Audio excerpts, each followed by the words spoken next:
Biggest difference was just changing, like having fun. Before, like I wasn't having that much fun because I wasn't good at that sport. Mm, But when I was keep practicing, I got better and it got so much funner. yeah.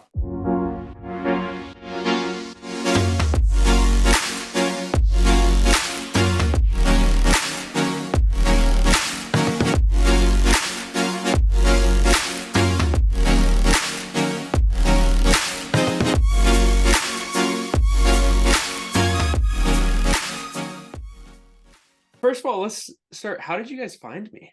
Started watching your videos on YouTube. I was watching your videos, and my dad was watching your stuff on Instagram, and he would just start sending me stuff. I'm like, I've already seen that one. What else can you find that I'm not? That's awesome. Okay, KG3. How old are you? How long you been catching for? I'm 10 and I've been catching for 3 years. 3 years. Awesome. Catching for 3 years, you came in a pretty good athlete. What would you say were some of the main challenges you were facing as a catcher? Learning how to like throw down, blocking, and all the stuff of catching. Yeah. Had you ever been taught before? No, Well, I was just say we're doing the best I can. Just like I said, watching videos and just doing what Right. as far as formal training, he hadn't done anything, so he was just kind of get back there and try to keep the ball in front of you, kind of thing. Yeah. Did you ever play ball, Kenny? Yeah, I mean, I played catcher growing up, but it was a long time ago. So that's all I could, just do whatever. I'd try to remember what I did. But like I said, game has changed so much since I played. It was one of those that just trial and error and figure out what works for him. Yeah, very cool. So one more question on this kind of before stage. As you were looking at him, what were some of the challenges that you were seeing him face, and what was the reason that you actually decided to reach out? I would say maybe the lack of confidence being behind the plate. He could get balls that were kind of surprising that he could get, but just he didn't know what was coming to him. He didn't know balls were going to be in the dirt, didn't know the balls were going to be in the strike zone, and that I don't know what's about to happen.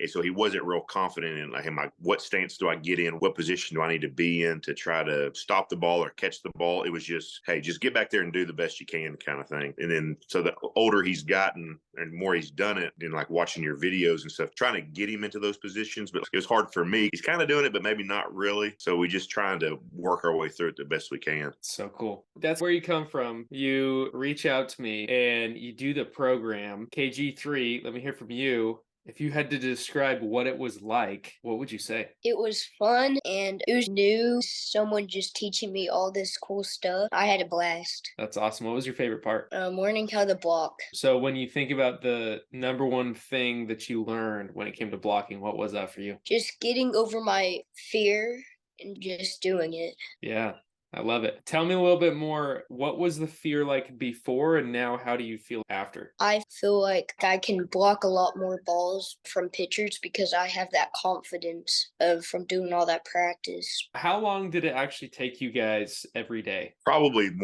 longer than what it should have, but we just got caught up in doing it so much. I mean, we'd probably go for probably 30, 45 minutes just doing drills because we'd go back, like you would stack stuff on top of each other. Well, we'd go back and start from the beginning and do all that stuff again every day and then work on the new stuff. And then once we felt good about everything that day, then we would work on trying to get a video.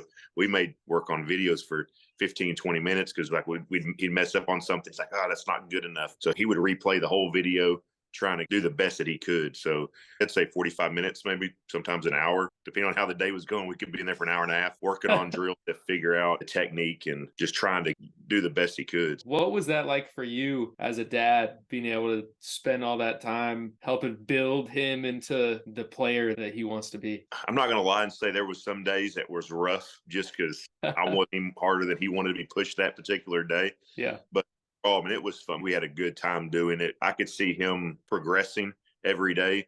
There'd be some days where, we're hitting a topic or a thing that is kind of harder for him. So, those next couple of days would be hard just trying to keep going over it over and over again. But overall, I mean, I enjoyed doing it and watching him, grow through your program. I would love to hear KG3, looking at where you were before, where you are now. What would you say is the biggest difference? Biggest difference was just changing, like having fun. Just like before, like I wasn't having that much fun because I wasn't good at that sport.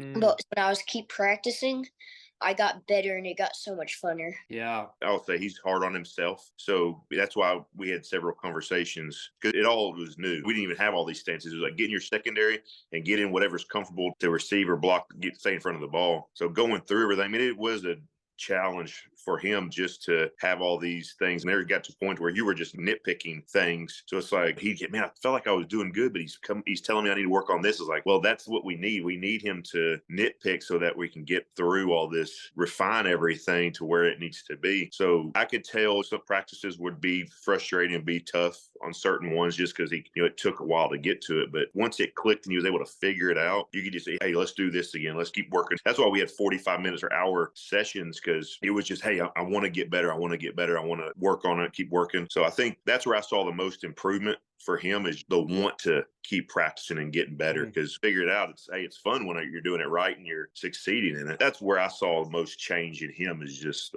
he is having more fun. What was your favorite part of the whole thing at KG3? Just having fun. What was the most fun part of it? Just spending time with my dad and just having a blast. That's so cool. Kenny, what would you say? Like I mentioned, just seeing him grow and having the want to get out there and practice. We have a kid that we go to church with that he's going into high school and he's a pitcher. So after we got towards the end of your program, I asked him to come there and pitch to him just to work on live pitching. And what is he doing back there that would make you want to pitch to him? He said, I wouldn't change anything.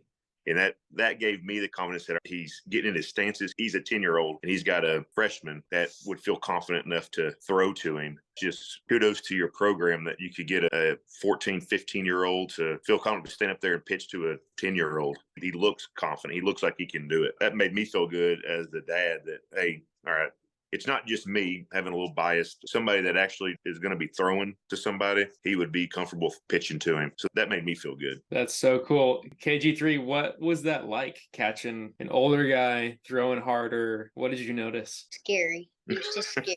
But then when I got used to it, some of my friends started pitching to me and it felt so much slower. Crazy how that works, isn't it? That's awesome.